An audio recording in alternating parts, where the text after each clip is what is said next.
नमस्ते बच्चों। आज का हमारा जो टॉपिक है वो है सरल रेखा में गति और motion in a straight line. Clear? तो हमें इंग्लिश में ही पता होनी चाहिए सारे टॉपिक। इस इंग्लिश में क्या होते हैं बच्चों? Motion in a straight line, सरल रेखा में गति। तो बच्चों अभी यहाँ पर सरल रेखा में गति हमें पढ़नी है। उससे पहले हमें ये पता होना चाहिए कि गति क्या होती है, गति किसे कहते हैं, मोशन किसे कहते हैं। आप कहोगे कि हाँ भाई कोई भी चीज हमें हिलती हुई दिखाई देती है तो वो गति है, जो चल रही है वो गति है, ठीक है। लेकिन फिजिक्स भौतिकी में अगर हमें इसकी परिभाषा देनी है बच्चों, तो भौतिकी में कैसे परिभाषित किया जाता है गति को, कि अगर कोई चीज अगर एक जगह पड़ी हुई, एक जगह रखी हुई, एक टेबल ये मार्कर ये एक जगह यहाँ पे रखा हुआ है, तो आप बोलोगे क्या ये गति कर रहा है? नहीं कर रहा गति, क्योंकि आपको ये हिलता हुआ नहीं दिखाई दे रहा। इट मीन्स कि अगर किसी भी वस्तु की स्थिति में समय के सापेक्ष क्या होता हो, परिवर्तन होता हो, क्या होता हो, समय के सापेक्ष परिवर्तन होता हो, तो उसे क्या कहते हैं? हम गति कहेंगे। क्लियर? सिंपल सी भाषा में कि अगर किसी भी वस्तु की स्थिति में समय के सापेक्ष परिवर्तन होता हुआ हमें दिखाई दे रहा है तो उसे क्या कहा जाएगा बच्चों? गति कहा जाएगा। तो सिंपल सी भाषा में अगर भौतिकी में हमें गति की परिभाषा देनी है तो गति की क्या होगी परिभाषा बच्चों? क्या परिभाषा होगी? किसी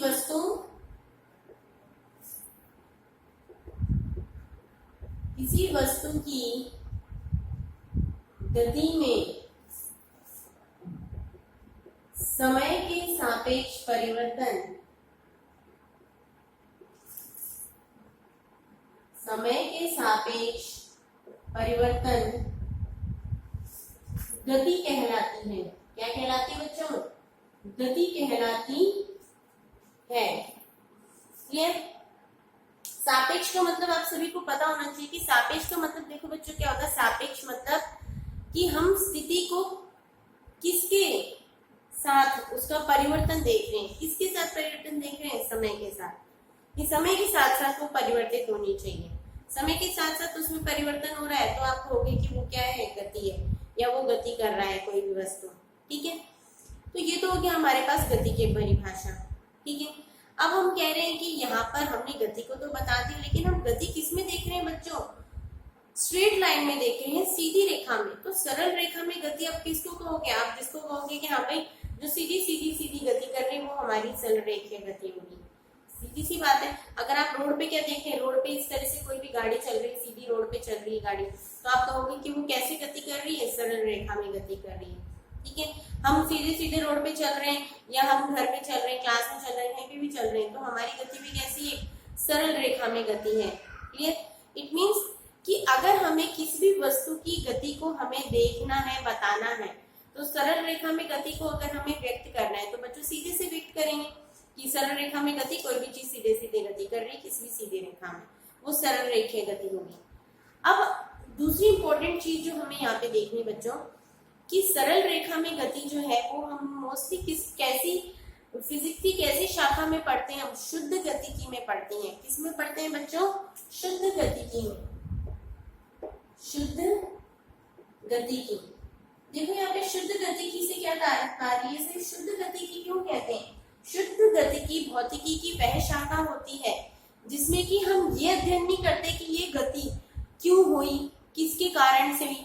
ये पेन इस तरह से क्या हो रहा है? आगे बढ़ रहा है, इस तरह से चल रहा है, तो ये गति क्यों कर रहा है, कैसे कर रहा है, ये अगर हम नहीं देख रहे हैं, इसके बारे में अध्ययन नहीं कर रहे हैं, इससे हमें कोई मतलब नहीं, लेकिन सिर्फ हम ये गति कर रहे हैं कि ये गति, केवल उसकी गति का अध्ययन कर रहे हैं। गति के कारणों का जब हम अध्ययन नहीं कर रहे हो तो हम किसकी बात कर रहे हैं यहाँ पे? शुद्ध गति की। मतलब मोटे तौर पे हम अध्ययन कर रहे हैं केवल, तो वो केस में आएगा शुद्ध गतिकी में, शुद्ध रूप में उसका अध्ययन किया जा रहा है गति का, तो शुद्ध गतिकी के अंदर आ रहा है। इट मीन्स हम केवल किसका अध्ययन कर रहे हैं?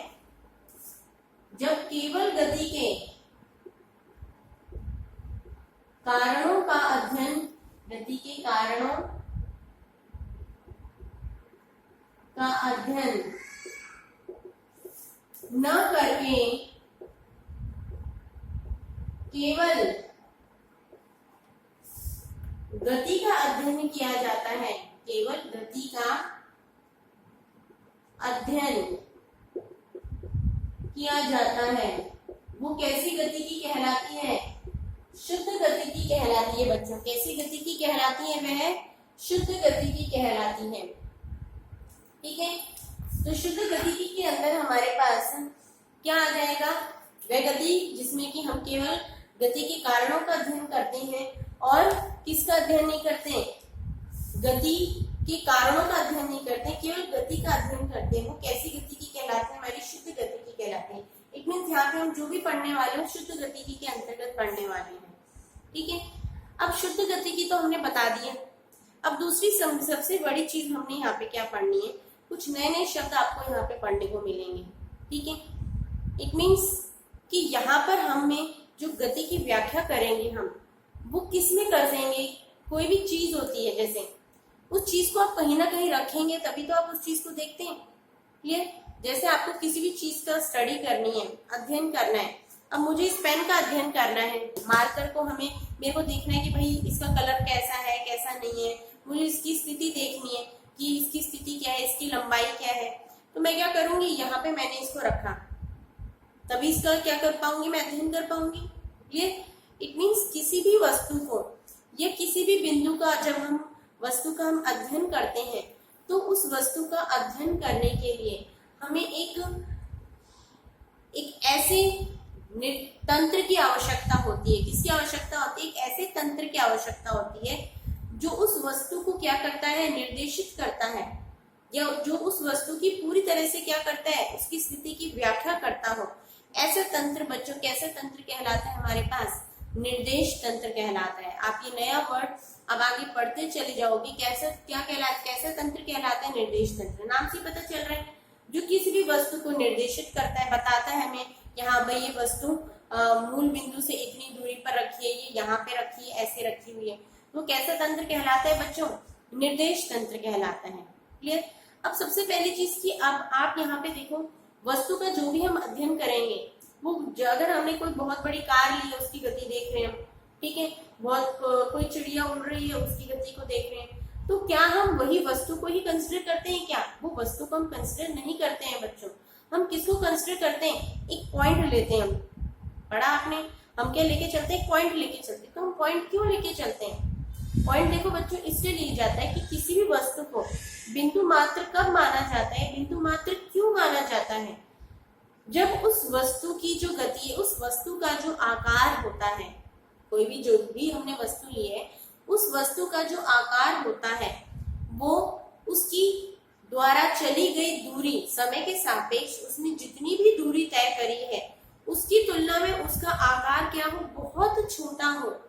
उसकी तुलना में उसका आकार बच्चों क्या हो? बहुत ही छोटा होता हो। तो ऐसी स्थिति में उसकी आकार को, उसकी साइज को क्या कर देते हैं? नगण्य माना जाता है। उसे एक बिंदु मात्र लिया जा सकता है। फॉर एग्जाम्पल, इसका सबसे अच्छा एग्जाम्पल है बच्चों, जब आप गूगल मैप पे देखते हो तो गूगल मैप में जब आप अपनी जीपीएस चलाते हो, आप अपनी कोई भी सर्च करते हो, यहाँ भाई हमें इस एरिया में जाना है, तो उस एरिया में जाने के लिए जब आप गूगल मैप पे देखते हो तो गूगल मैप में कैसे दिखाई देता है आपको बच्चों? जो आपका एरिया होता है, जैसे हमें ये वाला रूट इस तरह से दिखा रहा है कि हमें यहाँ से लेकर कहाँ जाना है? यहाँ पे पहुंचना है। ठीक है, ये आपका घर हो गया, ये यहाँ पर आपका क्या है? स्कूल है। ये घर हो गया, यहाँ पे ये स्कूल हो गया। आपको घर से लेकर स्कूल तक यहाँ तक जाना है, आपको रास्ता आपने गूगल मैप में देखा, तो अब आपकी जो गाड़ी, जिस गाड़ी में बैठे हो आप, या जो आप, या फिर आप खुद पैदल जा रहे हो, तो आपको वो इस तरह से आदमी के रूप में थोड़ी दिखाई देता है, या आपको मैप में इस तरह से गाड़ी दिखाई देती है? नहीं दिखाई देती ना। क्या दिखाई देता है? इस तरह से एक पॉइंट दिखाई देता है। दिखाई देता है ना? वो पॉइंट क्यों दिखाई देता है? क्योंकि हमारा जो उस गाड़ी का जो आकार है, या हमारा जो आकार है, हमारा जो साइज है, वो हमारे द्वारा या उस गाड़ी के द्वारा तय की गई समय के सापेक्ष तय की गई दूरी की तुलना में बहुत कम होता है। इसे और ऐसी स्थिति में उस वस्तु को बिंदु मात्र लिया जा सकता है। अब आगे समझ में कि किसी भी वस्तु को हम यहाँ पे बिंदु मात्र लेके क्यों चला जाता है? जब किसी भी वस्तु का आकार उसके द्वारा तय की गई दूरी की तुलना में बहुत कम हो, बहुत कम हो, तो ऐसी स्थिति में उस वस्तु के आकार को, उस वस्तु को क्या माना जाता है, बिंदु मात्र लिया जाता है। ठीक है, यानी कि वो बिंदु मात्र ही है, कोई पॉइंट के साइज की जितनी है, लेकिन किसकी तुलना में, उसके द्वारा तय की गई दूरी की तुलना में उसका साइज मैटर नहीं करता कि वो उसका साइज इतना हो या इतना हो। ठीक है, उसको हम पॉइंट ऑब्जेक्ट लेके ही क्या करते हैं, चलते हैं। क्लियर? तो पॉइंट ऑब्जेक्ट या बिंदु मात्र या बिंदु पिंड क्यों लिया जाता है? पॉइंट ऑब्जेक्ट या बिंदुवत पिंड, इसको क्या बोलते हैं बच्चों? पॉइंट ऑब्जेक्ट या बिंदु मात्र या बिंदु मात्र वस्तु जब आकार की तुलना में, आकार क्या हो, बहुत ही छोटा हो, किसकी तुलना में, तय की गई दूरी की तुलना में वस्तु का आकार बहुत बहुत छोटा हो, तो ऐसी स्थिति में उसे बिंदु मात्र माना जाता है। ठीक है, अब हमारे पास कोई भी वस्तु होती है तो उसको हमने अभी बताया किसी भी निर्देशित फ्रेम में देखते हैं। तो जिस भी फ्रेम में हम उसको देखते हैं या जिस भी हम, अब हमें क्या कर रहा है, इस पूरी दुनिया में हम रह रहे हैं, इस पूरी दुनिया में हमारा एक घर है जिसके अंदर हम क्या करते हैं, रहते हैं। ठीक है, हम कहीं पे स्कूल में पढ़ने जाते हैं तो हम ऐसे ही कहीं बीच में जाके थोड़ी बैठ जाते हैं, हम किसी पर्टिकुलर स्कूल में जाते हैं और पर्टिकुलर स्कूल के अंदर भी हमारी क्या एक पर्टिकुलर क्लास होती है, उसके अंदर हमारी जगह होती है, बेंच होती है, उसमें जाके हम बैठते हैं। वो हमारी स्थिति हो गई, कहाँ पर, उस क्लास के अंदर आपकी वो स्थिति, उस पूरे स्कूल के अंदर आपकी क्लास की स्थिति, इस पूरे अलवर के अंदर आपकी स्कूल की स्थिति। इट मीन्स कि एक निर्देशित फ्रेम के अंदर एक कोई भी वस्तु की स्थिति एक फ्रेम में, उस फ्रेम के अंदर दूसरा फ्रेम, दूसरे के अंदर तीसरा फ्रेम, ऐसे से आपकी कई फ्रेम हो सकते हैं, कई क्या हो सकते हैं, तंत्र हो सकते हैं। ठीक है, तो ऐसी ही स्थिति में हम क्या कह रहे हैं यहाँ पर, जो दूसरी चीज हमें देखनी है, इसके लिए सबसे पहली चीज हम क्या देखें, इस तरह से एक्स वाई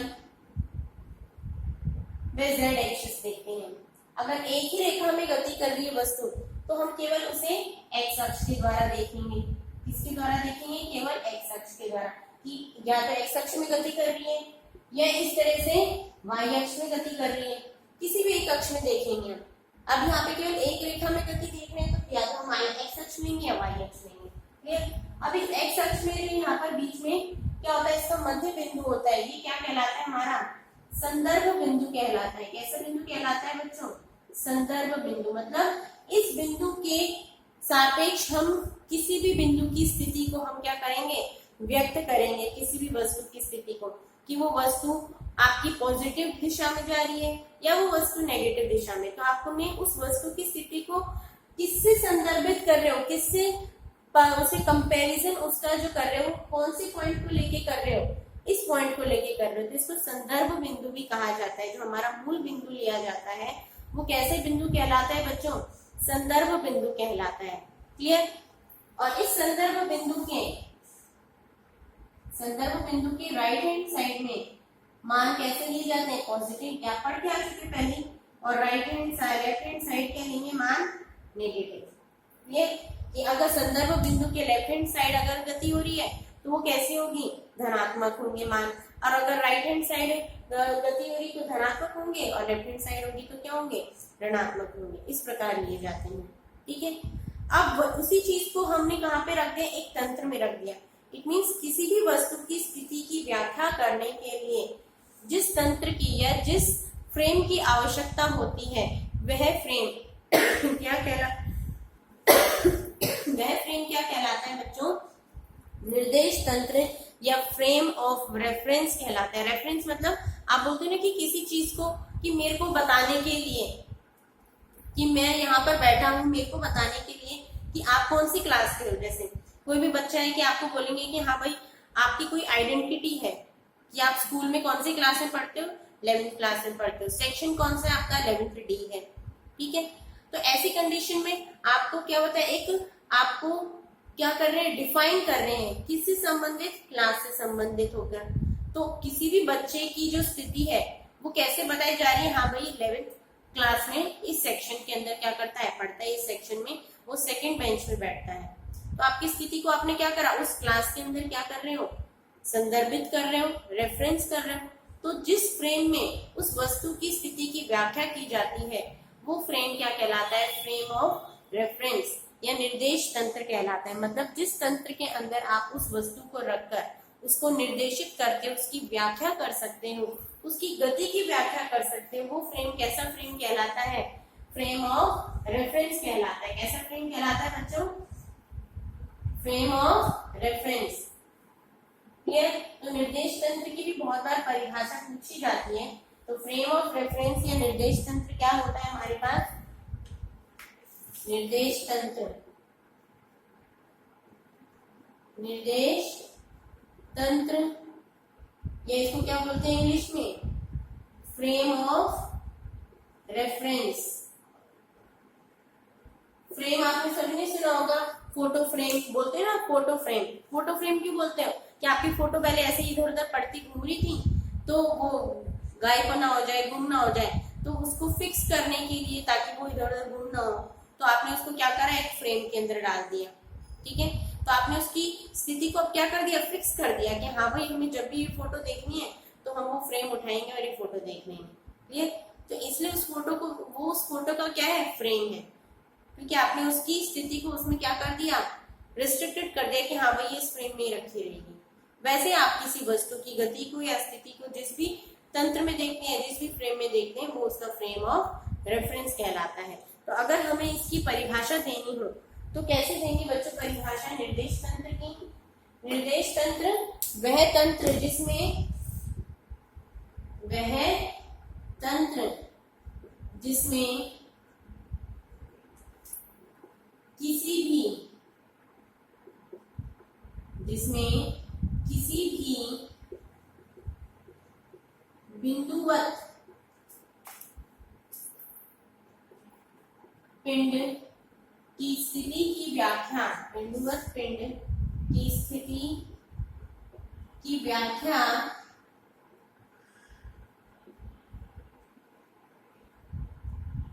की जा सकती हो, व्याख्या की जा सकती हो,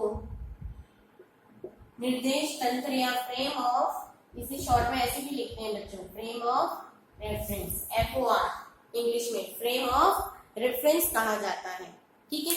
फ्रेम ऑफ रेफरेंस देखो बच्चों, अलग अलग तरीके का, अलग अलग प्रकार से हम उसकी स्थिति देखते हैं कि हमारा, हम किस फ्रेम में बैठे हैं उसके अकॉर्डिंग हमारी स्थिति गतिशील भी हो सकती है और विरामावस्था में भी हो सकती है। गतिमान कब होगी, जब समय के सापेक्ष उसकी स्थिति में क्या हो रहा है, परिवर्तन हो रहा है, तब तो कैसे होगी, गतिमान होगी। लेकिन समय के सापेक्ष यदि किसी वस्तु की स्थिति में कोई परिवर्तन नहीं हो रहा तो वो कैसे होगी, विराम अवस्था में होगी। इट मीन्स कि हम किसी भी निर्देश तंत्र के सापेक्ष किसी वस्तु की दो प्रकार की स्थितियों को देख सकते हैं, एक तो गतिमान स्थिति और दूसरी विराम अवस्था में स्थिति। क्लियर। तो यहाँ पे यही दो चीजें हमें पढ़नी है, एक तो गतिमान और दूसरी विराम अवस्था में। अब गतिमान भी कैसे होगी, एक समान गतिशील होगी और असमान गतिशील होगी। ठीक है। एक समान गति की ऐसी गति होगी कि एक, जैसे जैसे समय में परिवर्तन होता जा रहा है वैसे वैसे दूरी में भी क्या हो रहा है, परिवर्तन हो रहा है। तो वो कैसी गति कहलाती है बच्चों, एक समान गति कहलाती है। कैसी गति कहलाती है, एक समान गति।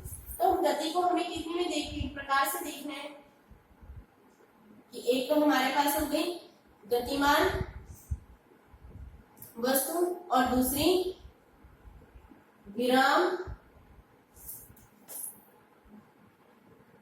विरामावस्था में वस्तु। तो गतिमान कब होगी, जब समय के सापेक्ष स्थिति में क्या हो रहा हो, स्थिति में क्या होता हो, परिवर्तन होता हो। समय के सापेक्ष स्थिति में क्या होता हो, परिवर्तन होता हो। बच्चों इसमें थोड़ी सी ईंट डाल के ले आते हैं। तो समय के सापेक्ष स्थिति में परिवर्तन कैसा होगा, गतिमान में। और कोई भी वस्तु जो विराम अवस्था में होगी उसका समय के सापेक्ष स्थिति में परिवर्तन ना हो, समय के सापेक्ष स्थिति में परिवर्तन ना हो तो वो वस्तु कैसी होगी, विरामावस्था में होगी। क्लियर। जैसे अब ये हमारे पास बुक रखी हुई है टेबल पे, तो वो कैसी, पेन रखा हुआ है, ये कैसा है, समय तो बढ़ता जा रहा है और इसकी स्थिति में कोई परिवर्तन नहीं हो रहा, तो ये कैसा है, विरामावस्था में।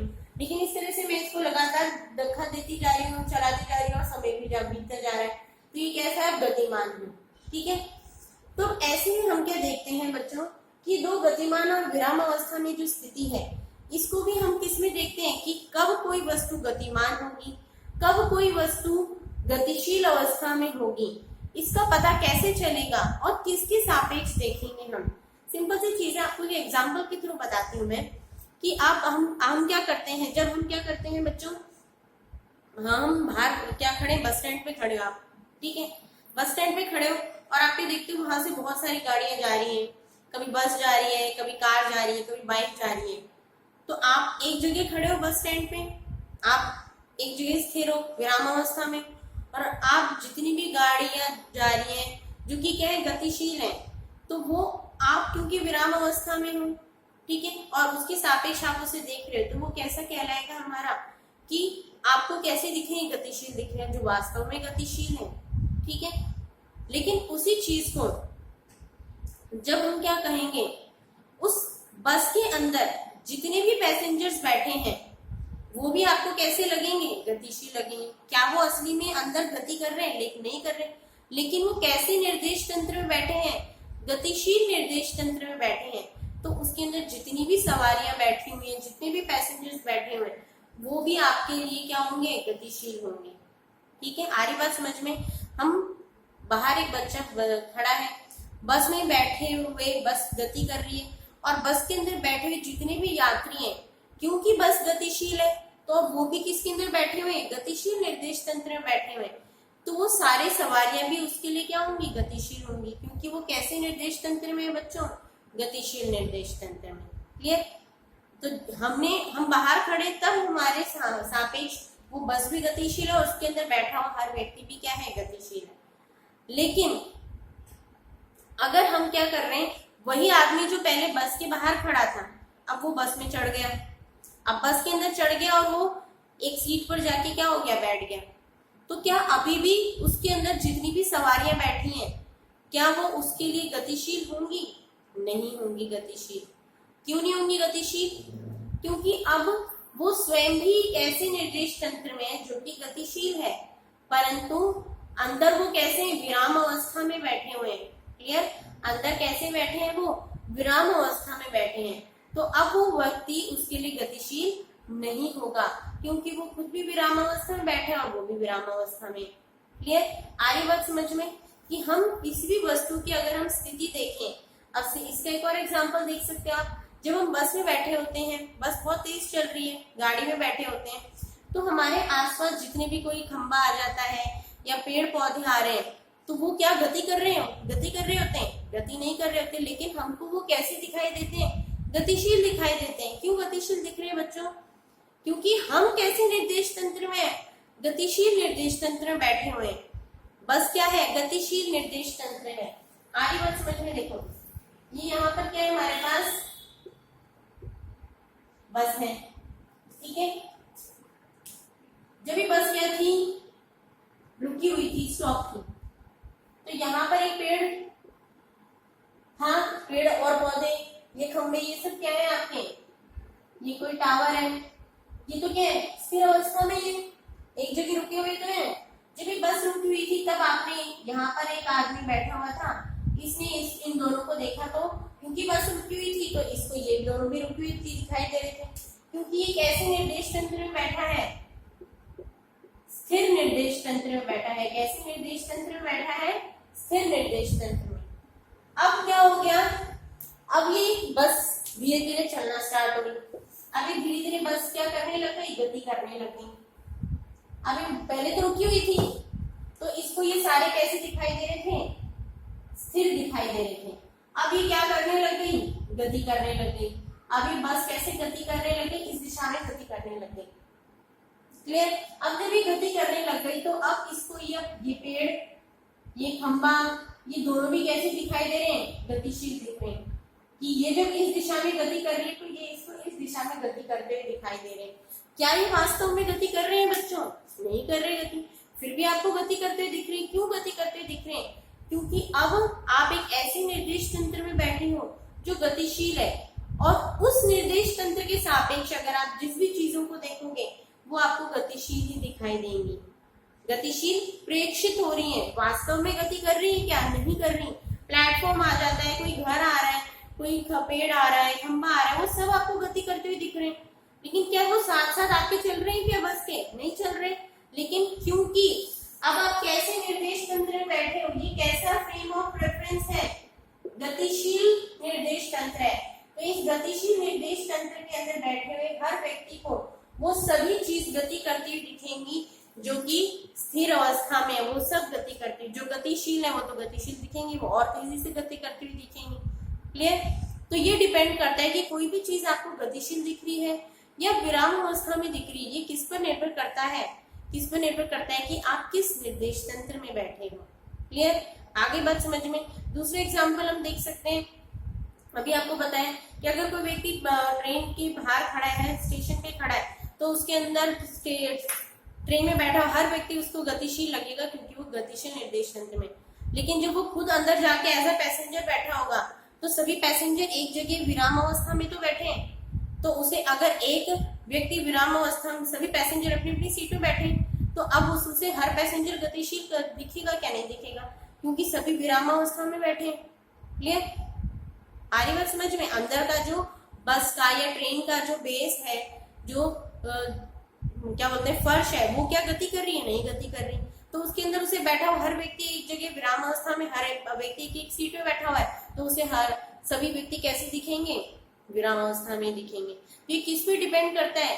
कि निर्देश तंत्र में। आ रही बात समझ में कि कोई वस्तु गतिशील है या विराम अवस्था में, ये किस पर निर्भर करता है? किस पर निर्भर करता है बच्चों? फ्रेम ऑफ रेफरेंस पे निर्भर करता है, निर्देश तंत्र पे निर्भर करता है कि कौन सी वस्तु हमें गतिशील दिखेगी, कौन सी वस्तु हमें गतिशील नहीं दिखेगी। एक और एग्जांपल देख सकते हैं आप इसका। अगर जब कोई व्यक्ति, हम क्या करते हैं, बाहर बैठे हुए कोई व्यक्ति स्विमिंग कर रहा है, हम स्विमिंग पूल के बाहर बैठ खड़े, तो हमें स्विमिंग पूल के बाहर खड़े तो हमें वो व्यक्ति कैसा दिखाई देगा कि हाँ भाई वो एक जगह एक सिरे से तैरता हुआ दूसरे सिरे पर आ गया। क्लियर? एक सिरे से तैरता हुआ क्या हो गया? दूसरे सिरे पर आ गया। लेकिन जब वही व्यक्ति जब उस स्विमिंग पूल के अंदर चला जाएगा तो वो उसकी गति उसे कैसी दिखाई देगी? थोड़ी सी तिरछी दिखाई दे रही, क्योंकि उसके बहाव के कारण उसमें क्या हो रहा है? परिवर्तन दिखाई दे रहा है उसे। क्लियर? इट मीन जब आप अपना फ्रेम ऑफ रेफरेंस चेंज कर देंगे तो उसी समय आपको उसकी गति में भी परिवर्तन दिखाई देगा।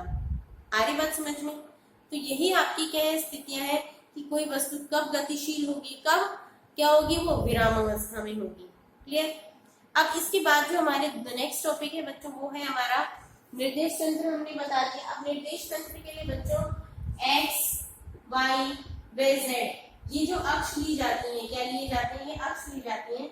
ये अक्ष क्या कहलाती है? हमारी निर्देशित अक्ष।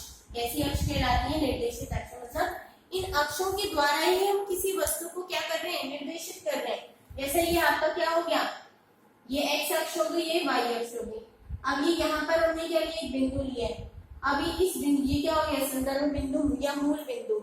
अब यहाँ पर इसके सापेक्ष ये क्या हो गया? ये 1 है, सपोज ये 2 हो गया। ये 1 है और ये 2 है। क्लियर? तो एक्स अक्ष के सापेक्ष इसकी दूरी कितनी है? 2। इसके सापेक्ष इसकी दूरी कितनी है? यहाँ से 2। तो इस बिंदु को हम किसके द्वारा व्यक्त किए जाते हैं? एक्स के सापेक्ष इसकी स्थिति और वाई के सापेक्ष इसकी स्थिति द्वारा व्यक्त करते हैं। तो इसके निर्देशांक की जो कोई भी बिंदु लिया तो इसके जो ये निर्देशांक या किसी भी बिंदु को जिन अक्षों के सापेक्ष व्यक्त किया जाता है या बिंदु को जिन निर्देशित अक्षों के द्वारा व्यक्त किया जाता है वो क्या कहलाते हैं? उसके निर्देशांक कहलाते हैं। या इन अंकों के द्वारा आप इसे व्यक्त कर रहे हो, किसके द्वारा व्यक्त कर रहे हो? इन अंकों के द्वारा व्यक्त कर रहे हो, तो ये क्या कहलाते हैं? इसके निर्देशांक कहलाते हैं। आ रही बात समझ में बच्चों? ये क्या कहलाते हैं? इसके निर्देशांक।